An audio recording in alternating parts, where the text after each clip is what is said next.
Merci de choisir Mireille Mwamba Télévision. Fidèles internautes, salut.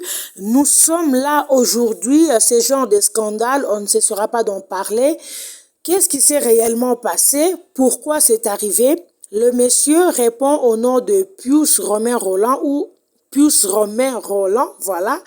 C'est un journaliste, c'est un confrère qui évolue en République démocratique du Congo, précisément à Kinshasa. Azape Moko, il y a collaborateur, excusez-moi, il est aussi l'un des collaborateurs de Mama Olive Lembe Kabila. Moko, il y a journaliste, travailleur naïe. Na service naïe, communicateur naïe, voilà, il fait partie na bango. Mais il y a de cela 2 jours, on a vu ces photos sur les réseaux sociaux. Photo intime naïe, il n'est pas seul, il est avec une femme. Quand on essaie de se renseigner, Batubalobi, il a été piégé. En ce moment, je me pose seulement la question de savoir, il a été piégé, oui. Par qui? Et la dame qu'on a utilisée, pourquoi avoir utilisé cette dame? Et pourquoi la dame aurait accepté de piéger? Car selon les informations à ma possession, moi, si Oyo Bazana Pius Romain Roland, ce n'est pas une simple copine, c'est l'une des femmes au Pius Romain Roland Azala Naye.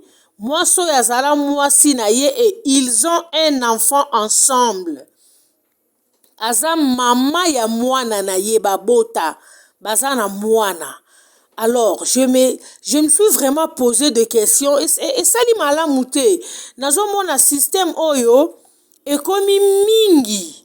Et comme vraiment mingi na Congo. Hein, précisément à Kinshasa, je ne sais pas.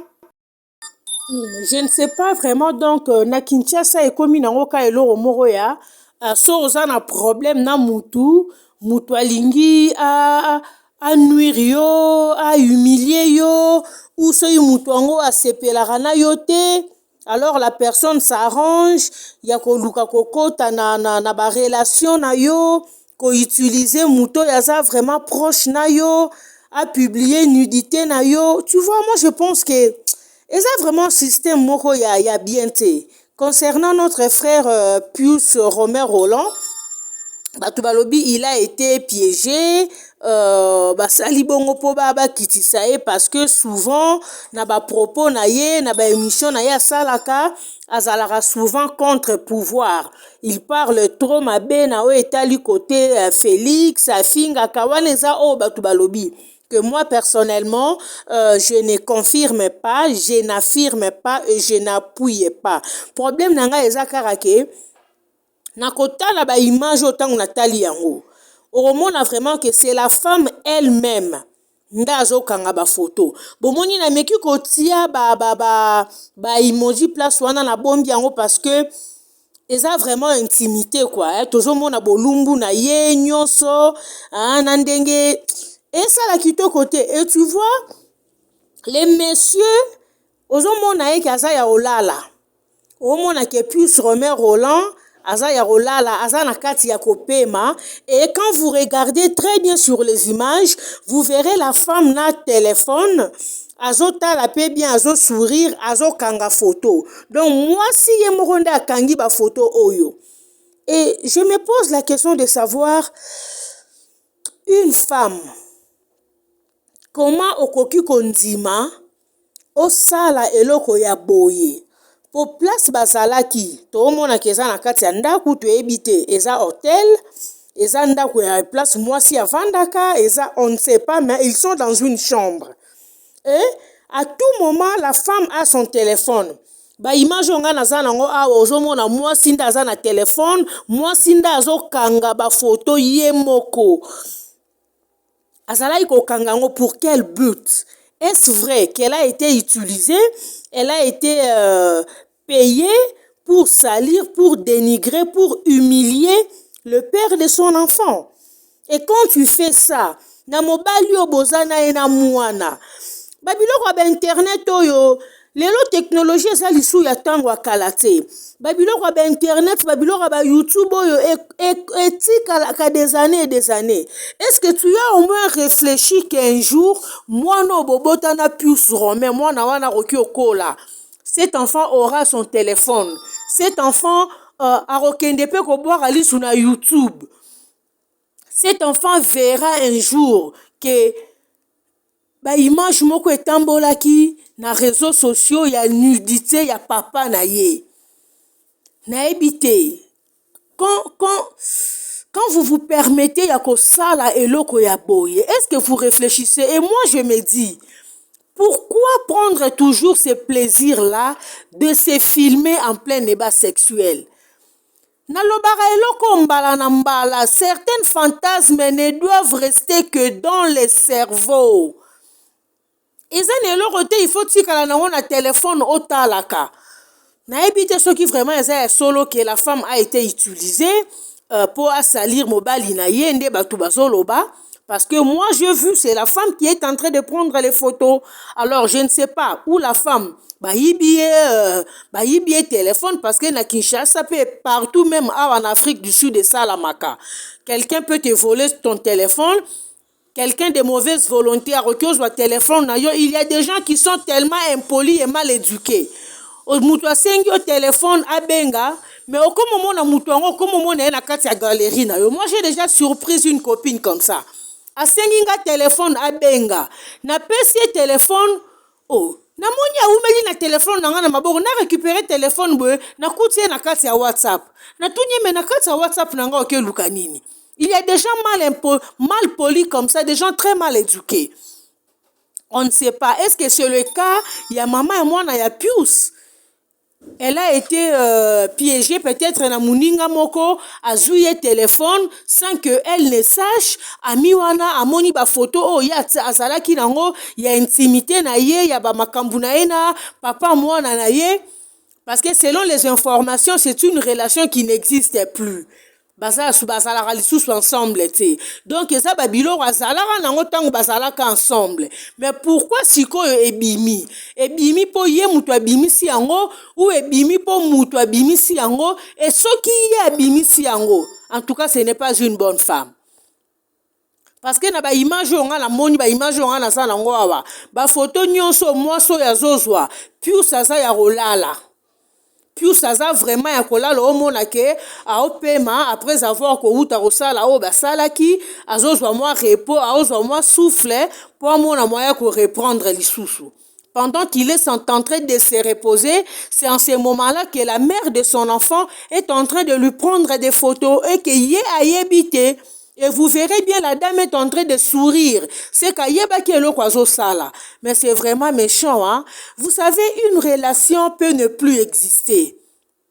On n'est pas obligé à retirer à la binémie. Moi, je ne comprends pas certaines personnes. On ne vient pas au monde avec le nom de l'autre collé sur sa peau. Ce qui est Simbi, et Simbi, on reste ensemble. Ce qui est Simbité, chacun fait son chemin. Et si on a eu à avoir des enfants ou un enfant dans cette relation, aussi quand on a contact au nom des enfants, on aura à s'appeler, on aura à échanger parce que moi, Naouba Nabaza, on n'a pas à se détester, ça n'a pas marché, c'est tout.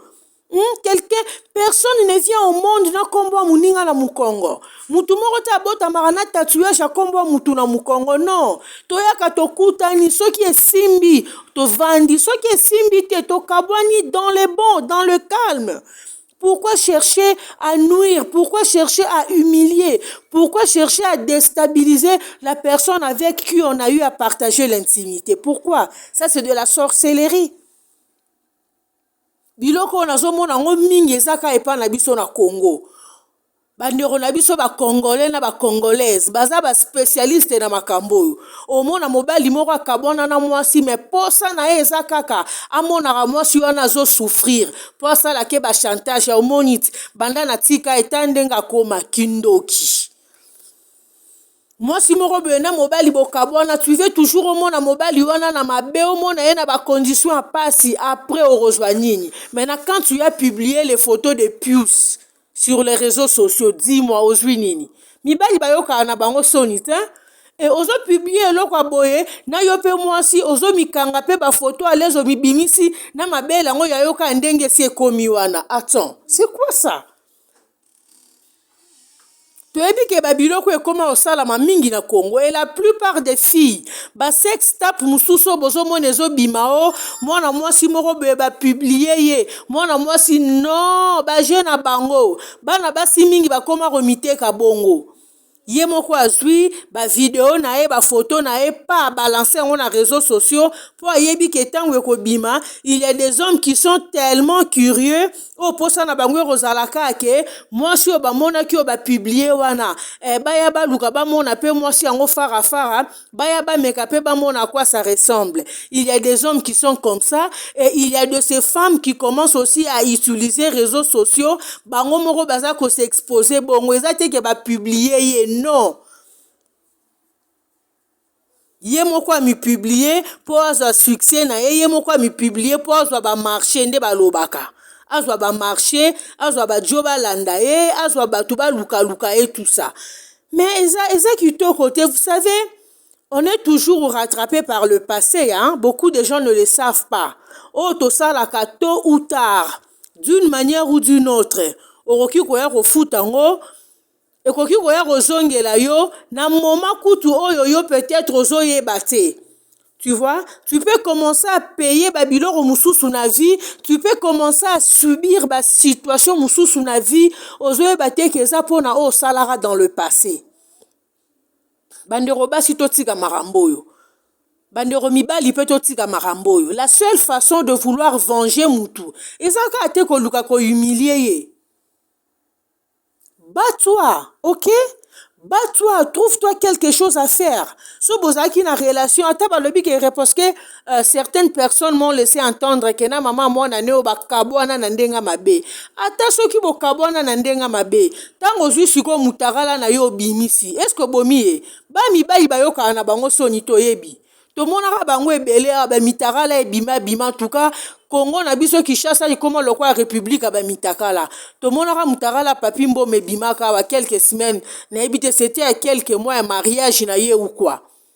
To monaka ngo etambolaka na réseaux sociaux awa. Papi mboma akufa te ye wana zaliti. To monaka héritier awa je ne te lâcherai pas live. Akufa ye wana zo continuer carrière na ye à l'aise. To monaka o mususu ayemba ko nani frère nani Michel Bankenda. Moto na nzambe to monaka ye awa bango nyonso ba Michel Bakenda ba o nanyo ba papi mboma na o yopo yo publié plus romain. On dirait bango nyonso baza bana classe moko. On dirait bango nyonso batanga classe moko na Ronaldinho ba etomos na bango. To monaka bimaka ba kufata. Et maintenant vous pensez que quand vous publiez la nudité du père de votre fils comme ça, nde osala eninya okufata ba mibali ba kiparate. Tout le monde a bango na ba piscine bazo se gêner ta s'échanger alongoli kalbar na ya lati mususu. Mais moi si tu ne sauras pas faire ça. Mais ce qui fait mal c'est seulement que pourquoi tu peux accepter? Pourquoi tu peux entrer dans le jeu? Il y a batumoro ba ya simana parce que les gens nous confirment que tu as été utilisé par certaines personnes y a pouvoir qui veulent nuire à Monsieur Roland et qui sont passés par toi. Pourquoi avoir accepté au jouer rôle ya bongo? Parce que si vous acceptez de jouer un rôle pareil, on s'est dit, on peut aussi vous utiliser pour tuer votre mari, pour tuer le père de votre enfant, vous allez le faire. Pour ceux qui déjà ont dit obimisa nudité na eboye osambwisa na réseaux sociaux. Donc eloko nini mususu etikali oyo robanga osala. Ceux qui vraiment ba utiliser yo. Ndeko mosi eza pasi. Ceux qui pensent en bongoté, et ça que non, bah iba qui au téléphone. Moi, je vous conseillerais et j'ai toujours conseillé aux dames. Je ne vois pas vraiment pourquoi vous aimez toujours vous filmer, vous aimez toujours vous prendre en photo en plein débat sexuel.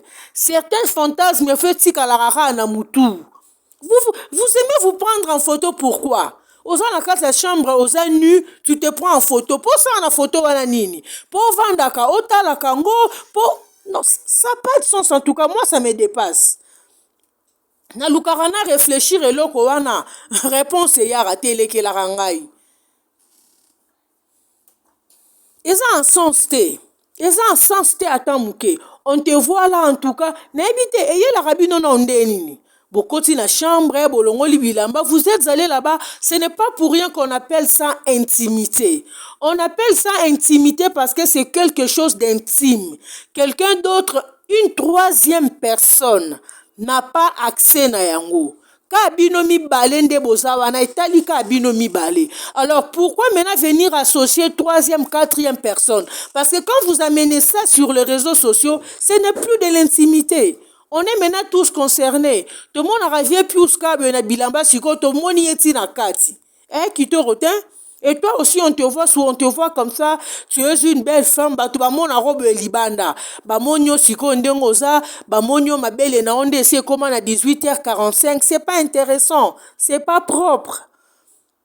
Nebite komite kango omite kaka aboy, batala pe image yango ya omite kati. Qui te côté botika biloko yo. En tout cas, on a remarqué que ça n'a peuple moko, mundele place avandi. En tout cas, l'homme blanc regrette. L'homme blanc regrette pourquoi à côté ça qui est internet en Afrique et précisément na Congo Kinshasa. Ba Congolais tu es bien ça l'internet té. Ba Congolais internet na biso réseaux sociaux na biso c'est pour le règlement des comptes, c'est pour non. Et ça outil de travail. C'est quoi outil de travail yango ezaka ya Congo ezaka ka olali olamuke pou mutakala moko ebimi. On dirait ba bandoki. On dirait bozo lokamboka d'une autre façon, bozo lokamboka polima, bozo lokamboka na stratégie moko boye. On ne peut pas faire un mois na Congo sans que mutakala moko ebima. On ne peut pas faire un mois na Congo sans que ceux qui un mois et si libre que deuxième mois et aussi la té mutakala moko ifuya. Et puis banda année oyo 2022 et bandi non mitakala penzi ebimi. Ezaka oyo ebimi, ya ministre ebimi, ya journaliste ebimi, ya député oyo ebimi, ya mutu c'est quoi? Ezaki ndoki ezaki si et ça fantasme, c'est quoi? C'est quoi? Bande roboti na makambo ya romifil maratango boza motaka. Et ça bien te. Ba téléphone etambolaka na ba maboko abana, do ovandika na téléphone na obe pa omonye loko moko ekoti mutu mutaka. Oh ni nyango lisusu, ba publier na Congo, ba publier na Kinshasa. C'est de la sorcellerie, c'est de l'envoûtement. Et ça reçuye pe batu. Moi, ce qui me fait seulement mal, c'est que non, ils ont ça maloba ko, ils ont ça maloba. Toi, une femme, on dit mi non, boza na kati ya chambre na papa mwana na yo, bozo sala marambu na bino, aleye na kidiba, yo zui téléphone na yo, en train de lui prendre en photo. Mais pour quel motif? Si vous allez y ba photo wana. Ozane loro ozala iko préparer pour il paraît relation na bino ezaka lisuti selon vraiment information nga nazwi et pas mutu moko proche ya famille relation na bino ezala lisuti bokabwana botikala na relation ya mwana bokabwana pe kala mais ba image ebimi sikoyo pourquoi bimisi yango ba yibaki au téléphone. Point d'interrogation. Batumoko bayaki vers yo, basengi yo sala eloko moko point d'interrogation. Et je doute même fort na hypothèse wana. Nde batu bazoluka ba memango ke non, eza makambo politique, batu UDPS nde bayeko luka non hypothèse wana tolongolango. C'est la femme elle-même. Nda sali yango, vu ba condition, vu ba situation, ba kabonelaka na papa mwana na ye, a décidé simbise touche. Selon ye quoi, ko publier mutakala na réseaux sociaux, c'est une façon ya kosimbisa ye touche. Selon raisonnement na ye, selon entendement na ye, ndelo ko préféré à sala. Mais na touche yango siko simbisika ye morote, ba lolo na yo pe bimi na forme na ngo nyonso ndenge eza. Ndenge sie kisi pe lokwa ya ba oda ba ke na bana 5 10 15. O mi bimisi yango o bimisi ne longi na o. Je ne sais pas si tu as réfléchi hein. Ou obimisa ki pe ka ne longi na ona bula romiteka po yebi ke no mibali ya kin balaka très sensible so amoni mwasi moko ba publier ke na réseaux sociaux motaka ou kwale bango tu ba kokoma sima mwasi wana na comprendre ka phénomène wana te bakokoma nsima mwasi wana bakoluka mwasi wana eloko oyo bamoni na réseaux sociaux bapublie wana bakoluka batia bambongo ya nje bameka yango basimba yango. Donc je comprends que c'est à ça peut-être que tu as joué parce que soko ozalaki vraiment kaka na intention ya kohumilier ya kopublier plus tu allais peut-être kobomba baparti na yo intime, tu allais peut-être kobomba elongi na yo comme image oyo tomonaki ya ndeko moko apubliaki ya concert na biso abombaki elongi na ye atiki kaka elongi ya moninga mwasi oyo ye alingaki ya asala mabe. On comprend que mutu asalaki yango mais yo façon mitiki na yo mobimba na nyonso donc salaki yango ka l'intention ya konuire na pureté, ce qui n'est pas bon.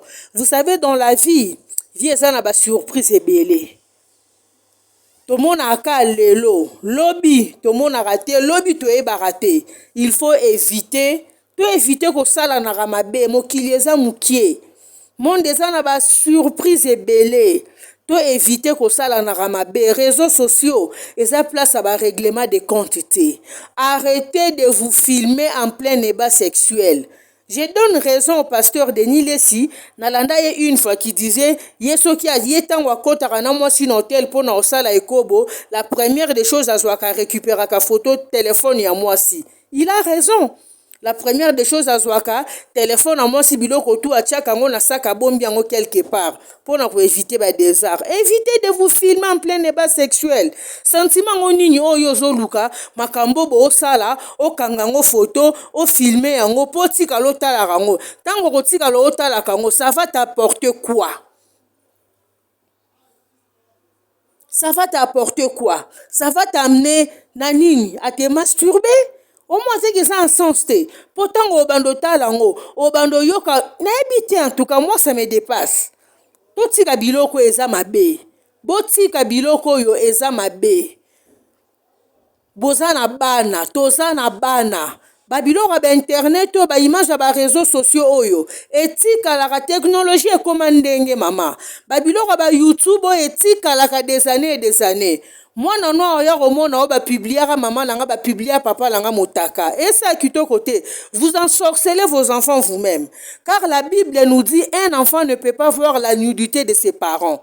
Maintenant quand toi tu fais ça sur les réseaux sociaux et que ton fils ou ta fille un jour tombe sur ça, tu vois combien toi-même tu as eu à maudire ton enfant. Botika biloko yo, arrêtez de vous filmer en plein débat sexuel. Arrêtez. Pourquoi se filmer en plein débat sexuel? Pourquoi se filmer nu? Pourquoi? Arrêtez avec ces histoires et arrêtez avec ces sales manières de vouloir humilier, venger l'autre na republier nudité nae. Les hommes, arrêtez avec ces histoires. Les femmes, arrêtez avec ces histoires. Ce n'est pas bien.